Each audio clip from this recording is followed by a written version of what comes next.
Hey, Tom and Kindle Mojo. Today I've got Lorena Bathey coming at us from Pleasanton, California on the left coast. Her profile number is 3182. Lorena, how you doing today? I'm good. How are you doing? Good, good. Yeah, glad. Thanks for being with us. And you are the Thank you for author having me. of Happy Beginnings, How I Became My Own Fairy Godmother. And that's a personal That's memoir, right? correct. Yeah. And it's a It memoir? is, and it was yes, it's a memoir, and I wrote it in 2005. It was the first book I wrote, and it was basically my journey after losing my mom to cancer. My dad got remarried very quickly, and then my husband left me, so I pretty much lost everything I knew.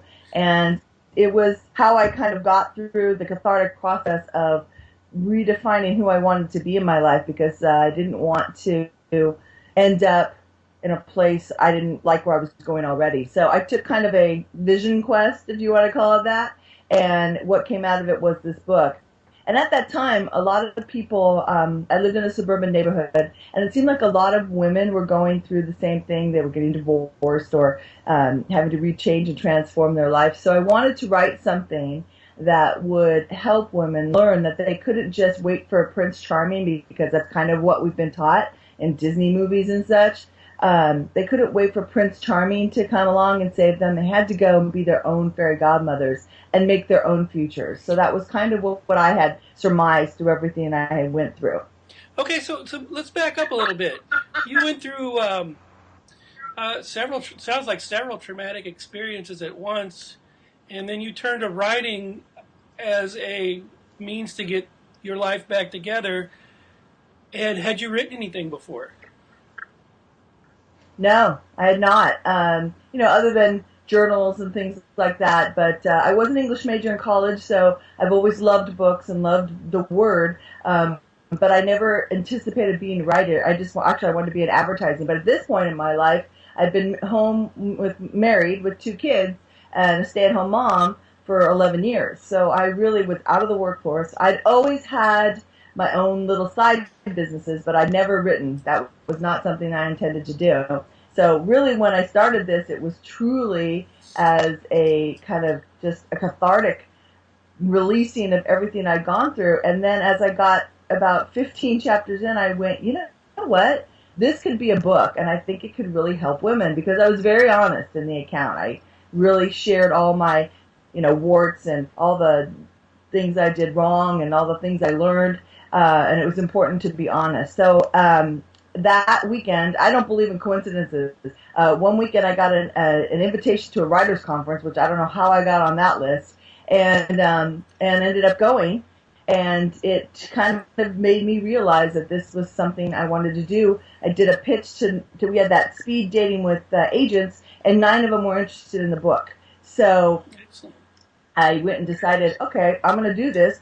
I pitched everybody. I sent them all proposals, and only one of them gave me feedback. And so then I decided this is too important. It needs to get out there. So I decided to self-publish.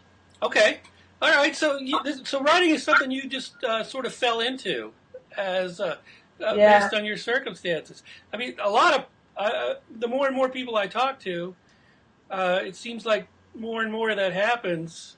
They get an idea and they just go with it. So, if someone were to walk up to you and ask you, I'm thinking about writing a book, what would you say to them? I give them the same advice every time, and that's just start writing.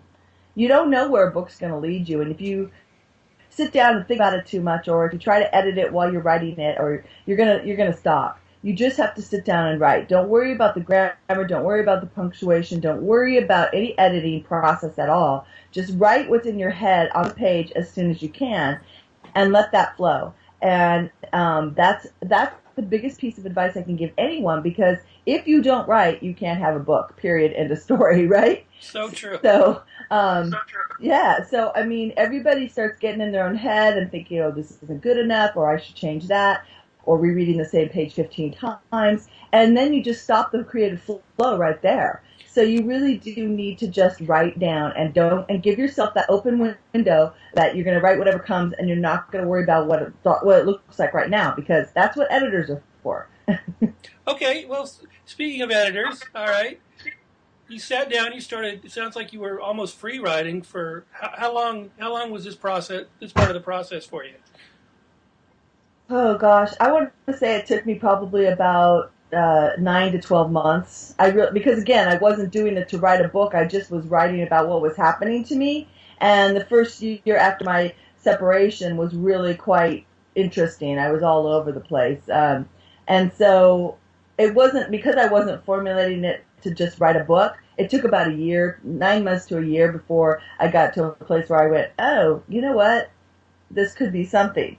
So Okay, again, my process now is much faster, but sure. then it was just kind of freeform, like you said. So, Well, like anything, the more you do it, the better you get at it. And so I guess that's right. the takeaway message from that. So let me ask you. Okay, you've got all this. You've got this manuscript. Okay, it's finished or not. At what point did you start letting other people look at it?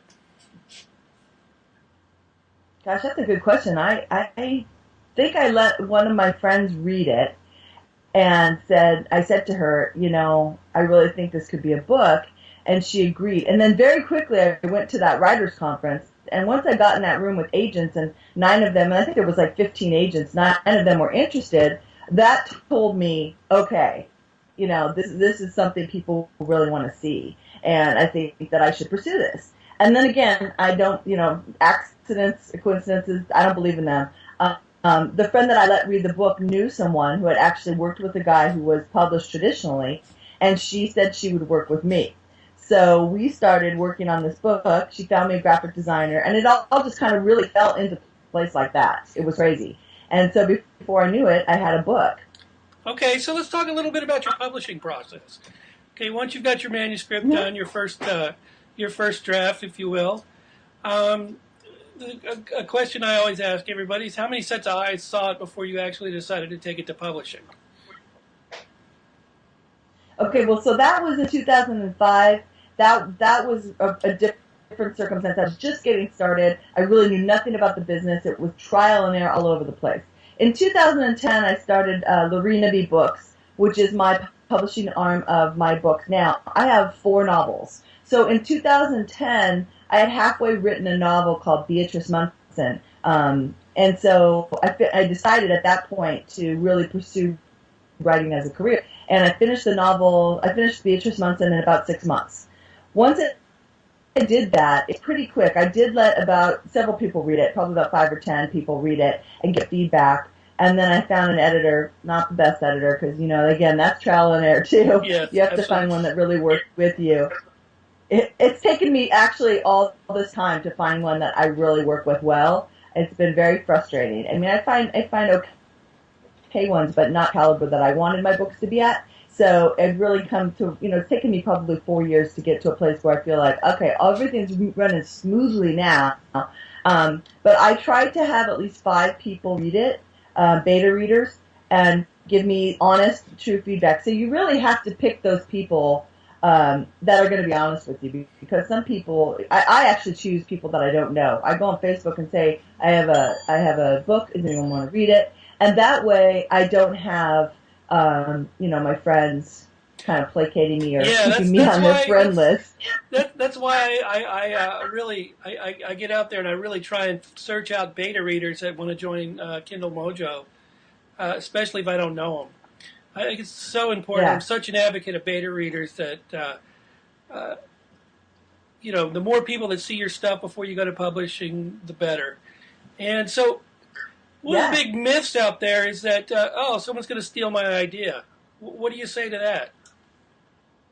You know, I've just recently thought about that because I have a new novel that's coming out, and I sent it to someone who my next novel is called Meeting Miss Monroe, and it's a novel about Marilyn Monroe with a twist. And so I sent it to someone who's actually very well known in the Marilyn Remembered community, and I got nervous about, what if he takes it and, he's in Hollywood, what if he takes it and I thought, you know what, first of all, if that happens, what are you going to do? I mean, really. I doubt it will. And so what I do is safeguard and try to make sure that enough people know I'm writing this book that if that happened, if I wanted to make a stink, I could. I also make sure that if you send it to anyone, always send a copy of an email to yourself, or if you're sending it in the mail, send something to yourself. I read that a long time ago. Yeah, that's a good idea to because CC yourself when you email stuff to people. I mean, right. the likelihood of someone stealing your book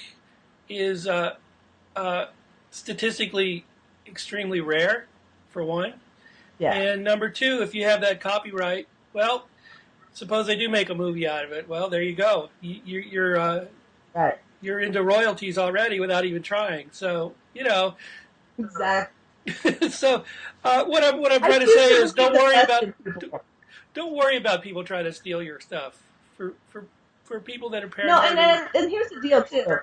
When you start out with a book and you give it to someone for the first time, you're going to change that book so much that if they stole that idea, by the time you're done, it's going to be a different idea anyway, the chances are. However, if you run around paranoid that everybody's trying to steal your books, then then that's exactly what's going to happen to you, in my opinion. You kind of give what you get, right? If you put out there, oh, everyone's trying to steal my ideas, then that's probably what you're going to bring right to your door, in my opinion, and that's been my experience in life. So I kind of go forth with the idea that that's a really sucky karma. So if you decide to steal my book and make it your own, I don't have to worry about it. Somehow that'll come back on you. I wouldn't like it very much, especially after all the work you put into a book. But, I really try not to go there. And so far, I've been lucky. As far as I know, I don't know anybody has published my book or anything like it. So, but yeah, I know what you mean. I hear people say that, but you just can't. You can't go there. You can't expect. Most people who say they want to be a beta reader are not searching for a book to steal. They really care about books. Okay, well, let's talk a little bit about your marketing. Okay, do you do all your own marketing? Yeah, I do. Okay, what does that entail? How do you get it out there? Oh boy. Well, like I said, when I started in 2005, I was a novice. I had no idea. I did a lot of stuff. I had T-shirts. I had this really great idea because it was about being a fairy godmother, and this was the cover of the book. It was a fairy with a wand.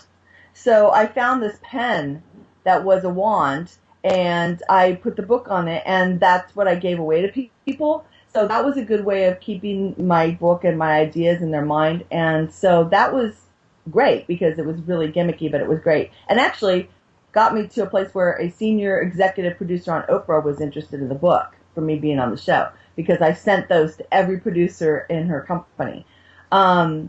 As you get into novels, it's a little different. I mean, there's, if you're writing nonfiction, a lot of times there's a lot of, first of all, there's usually a niche for you because you're writing about something that people, are learning about or want to learn about. But novels and fiction have a little bit different because it's hard to create some kind of not a gimmick per se, but a marketing tool that really kind of sells your book, So for me, what I do is a lot of social media, of course, but I do try to do speaking engagements if I can. I have a background in working with women and women empowerment, and actually a lot of the characters in my book are women and are strong or going through transformation and changes. I find that that's a good way for me to get out into the public eye.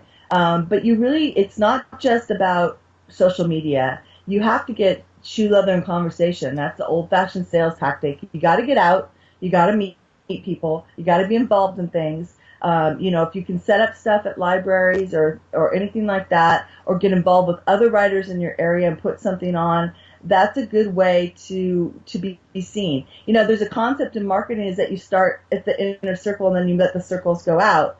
So when I started, I really kept it local and got involved with a lot of things in my area so that people started to kind of get to know who I was.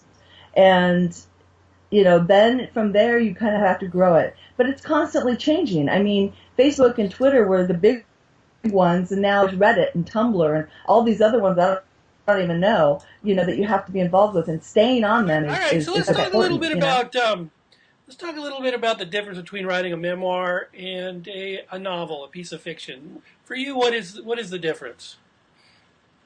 Well, a memoir is a lot easier because you're just writing what happened to you.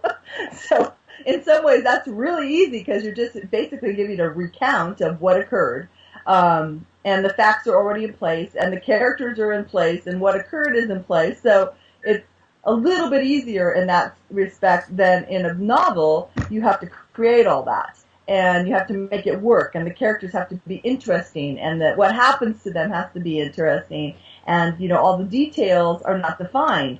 So it takes a lot more creativity in some ways to really build a novel that people want to read. And I think that with the memoir, if you have something that's happened to you and you can write about that, it's a lot easier just to sit down and write, okay, this is what happened to me. Of course, you got to clean it up and make it interesting. And in my memoir, I used a lot of humor because what are you going to do? You're going to laugh or you're going to cry. Exactly. So for me, I chose to laugh. Okay, so and I used a lot of that. let me ask you, how has writing changed your life since you started? Obviously, you used it to get through a very tough time in your life and to move on, but you kept going with it. So, I love it. My husband and I, when we met 5 years ago, he had been in real estate, and the market, of course, fell apart there, and he'd been very successful in his business, and then when the market hit, really, really crushed him. It was huge, and I had just, I had really not found my way. It's really what I'd been a mom, and I loved being a mom, but I really hadn't found my way, and so. Honestly, when he asked me what I wanted to do, I didn't even know what it was until he asked me, and he said, "You got 3 seconds," and I said, "Write." And the minute I said I wanted to write, I just started getting ideas, one right after the other. And so the first process was to start kind of working out what I'm going to write first. So like right now, I have like 8 to 9 ideas that I write them down when they come in one big piece of paper, and I just write down everything that I'm getting, and then I let it go. And then actually the books tell me when they want to be written, and I'll pick out whichever one I'm really kind of thinking about a lot and start working on that one. And sometimes I'm working on a couple books at the same time, depending on what needs to be written or what's kind of working in my head.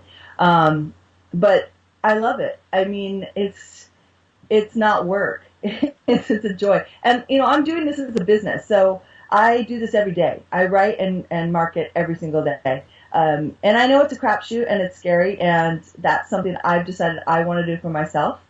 I could end up failing, and I could end up with a bunch of boxes of books in my garage, but at least I've tried it and I did it, and I've got 5 books in the marketplace right now. My reviews are all very good, but I want to be able to do this for a lifetime. So okay. I'm pretty committed.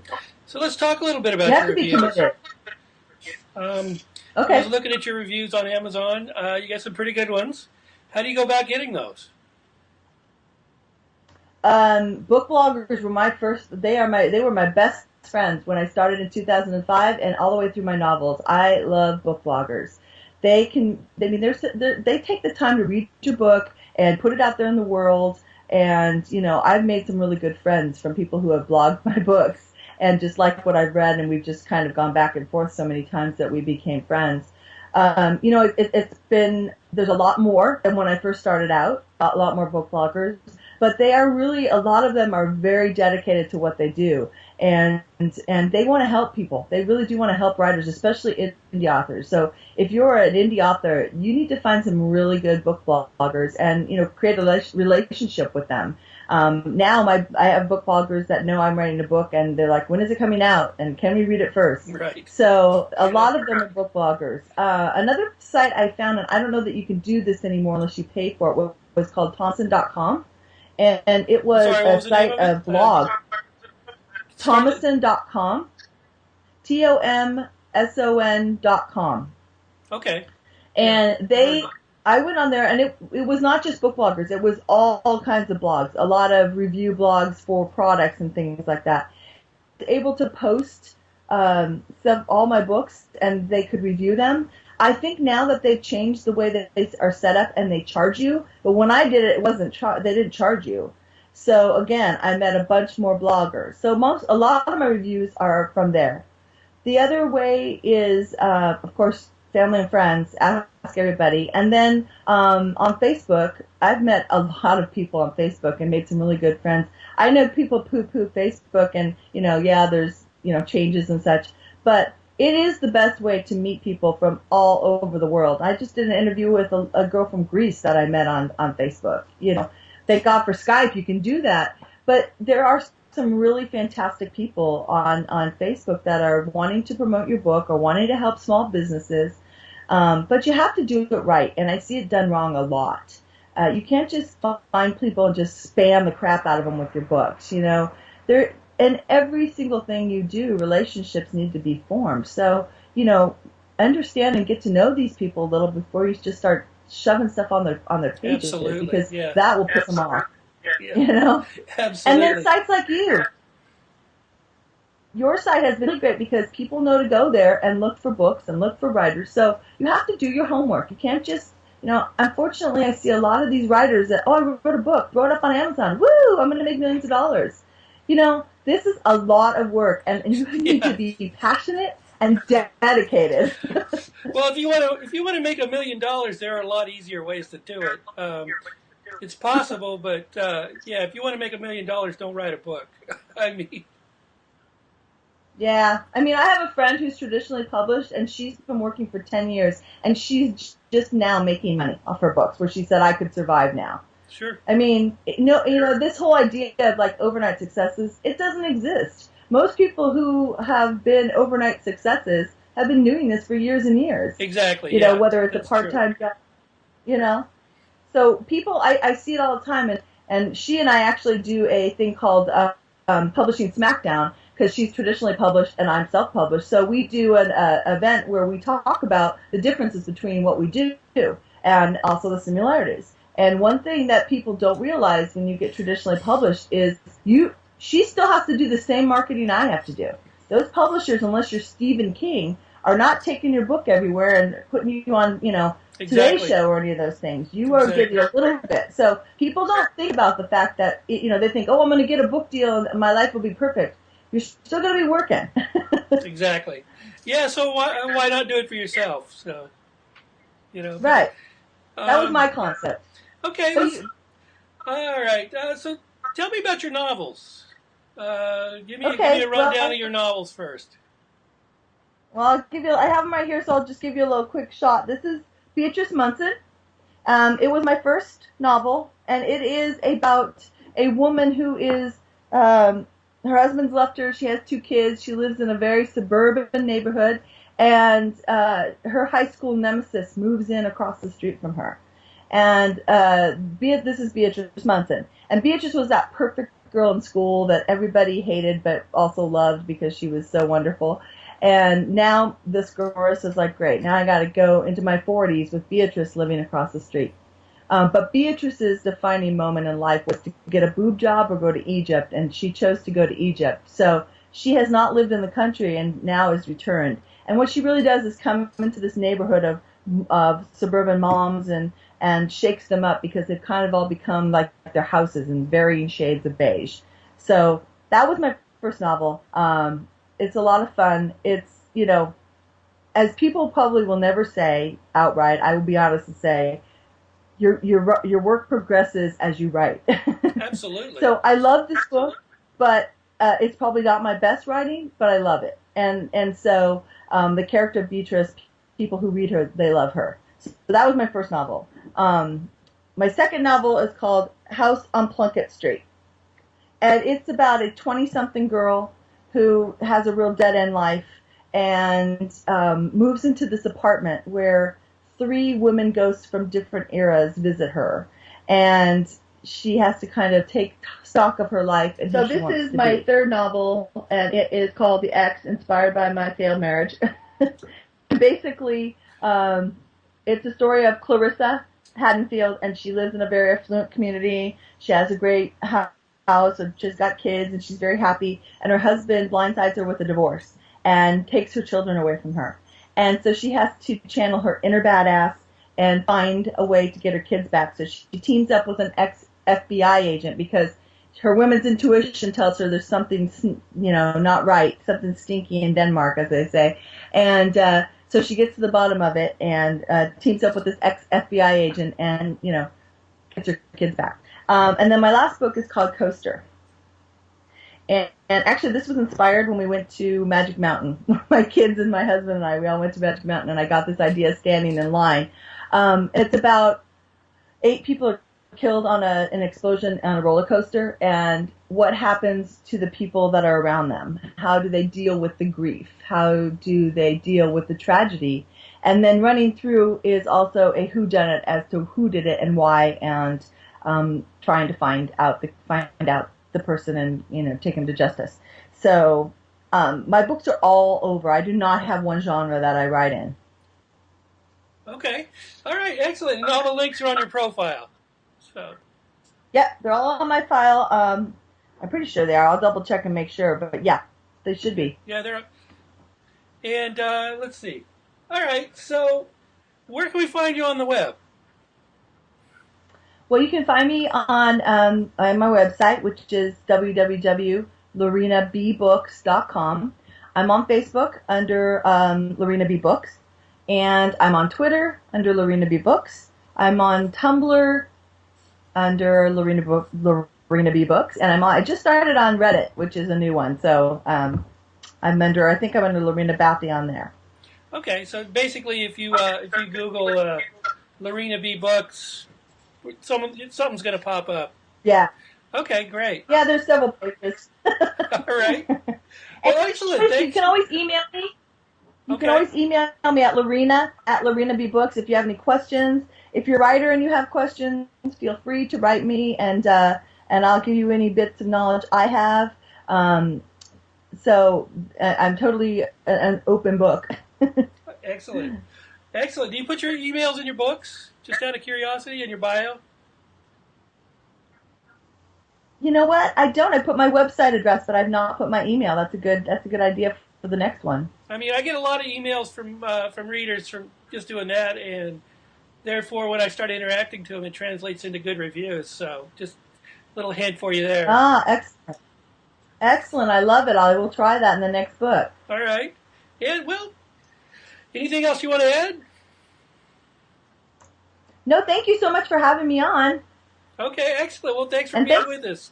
And thanks for doing this, too, for us writers, for giving us the support, because, like I said, absolutely, it's hard to get out there, and so it's nice to have friendly faces.